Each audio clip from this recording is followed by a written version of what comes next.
Just stand in silence for a moment.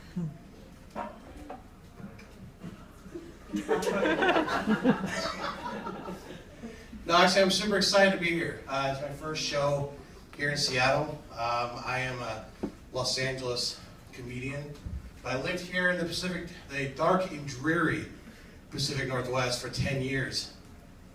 Let me tell you, a decade's a long time not to see the sun. But like I said, I lived here for 10 years. I moved to Washington so I go to school. I got 2 degrees. I got an associate degree in computer programming and a Bachelor of Arts in film. Now I'm telling jokes. You see how far that education went. My parents, very proud. Like I said, I live in Los Angeles. We have the exact opposite problem that Washington does. It doesn't rain, so we have no water. The irony of that, though, is there are millions of gallons of water stored in plastic bottles in every store for $2 a bottle.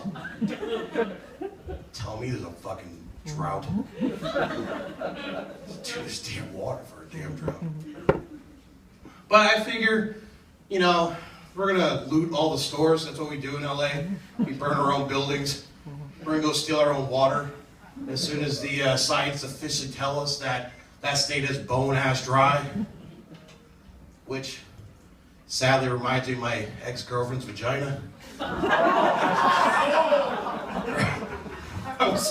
Sorry, that was not a nice thing to say. But it's sadly accurate. I blame myself, though. I couldn't quite get the oven started, which is not a problem for her current boyfriend. So yeah, but I'm getting way ahead of myself. We'll talk about my shortcomings here shortly. First, I'm going to start out, though. I want to thank my friends and family who are here to support me. I really appreciate it. This next bit might make the ride home a little awkward. So this first story I'm going to tell you it centers around my mom, who I do love dearly. When I was a teenager, I'm telling you these stories so that you get an idea of where I come from, where my sense of humor was developed. So we were having dinner when I was a teenager. It was my parents, myself, my sister, and her boyfriend at the time. That's fucked up to say too. I'm sorry. But we're sitting around having dinner, and my mom decides that she wants to tell us that she had asked our father to show her how men masturbate.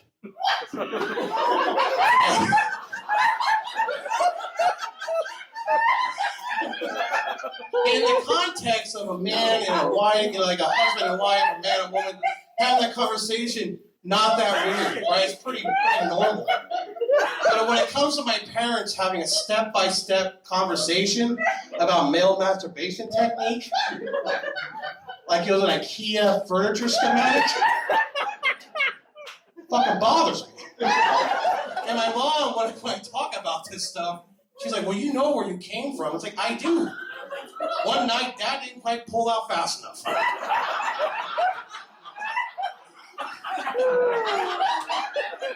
That's not very nice. It's probably not how it happens. I don't imagine my dad being the guy that pulls out. He seems like a guy who's all in.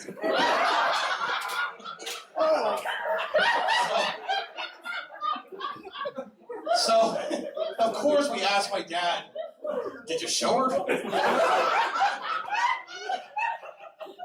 And he said no, which is a very anticlimactic end to that story. Because there's no climax. My dad, so my parents are retired.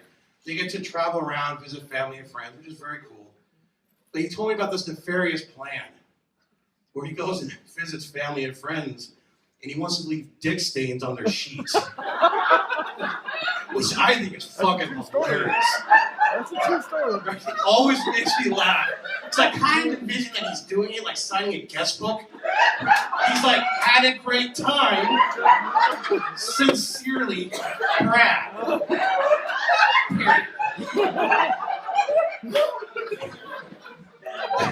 The big problem with that, though, is they visited me in LA last month.